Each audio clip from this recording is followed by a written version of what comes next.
Welcome sa Rightly Dividing the Word of Truth.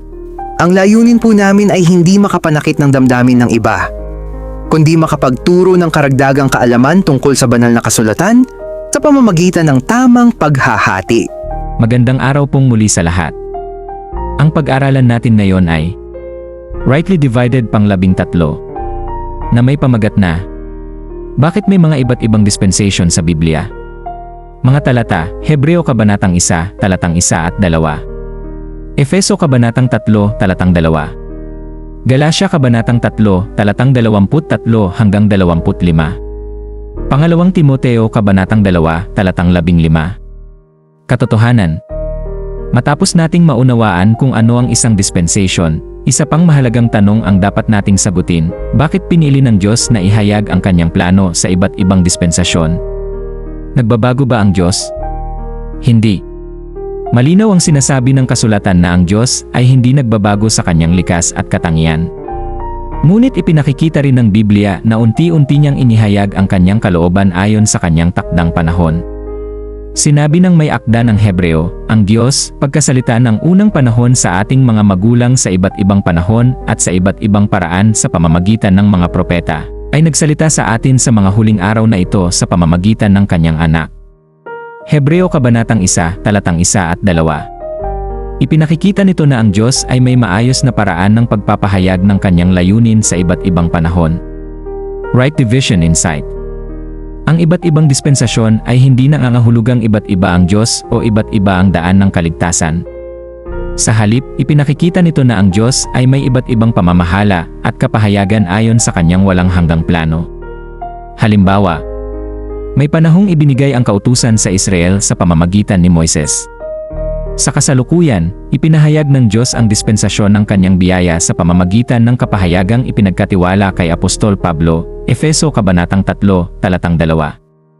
Ang pagkilala sa mga dispensasyong ito ang tumutulong upang hindi natin paghaluin ang mga tagubilin at kapahayagan na ibinigay sa iba't ibang panahon.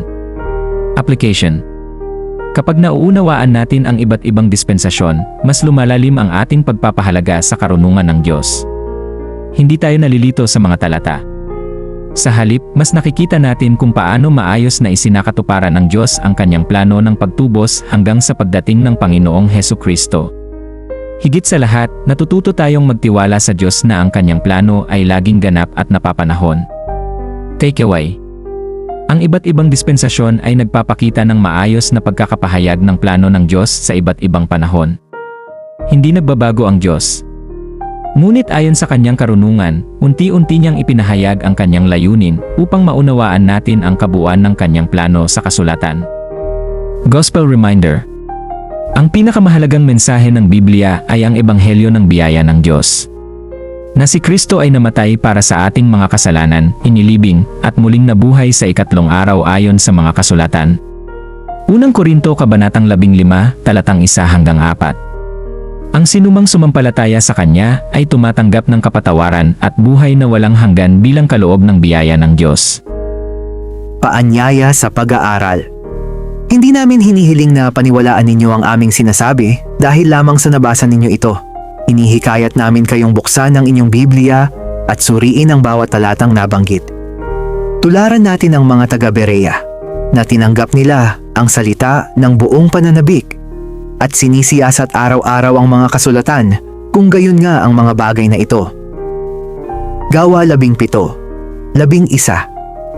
Naway ang ating pinakamataas na awtoridad ay hindi tradisyon, opinyon ng tao o denominasyon, kundi ang mismong salita ng Diyos na hinahati ng matuwid. Kung may mga tanong o nais ninyong pag-aralan pa, malugod kayong mag-iwan ng komento. Sama-sama nating saliksikin ang kasulatan sa espiritu ng biyaya, katotohanan, at pag-ibig kay Kristo. Sa inyo pong pananaw, bakit may iba't ibang dispensasyon sa Biblia?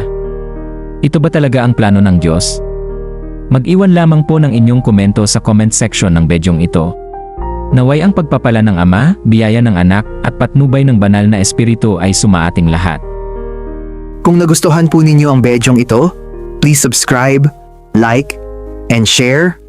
Marami pong salamat ulit. God bless.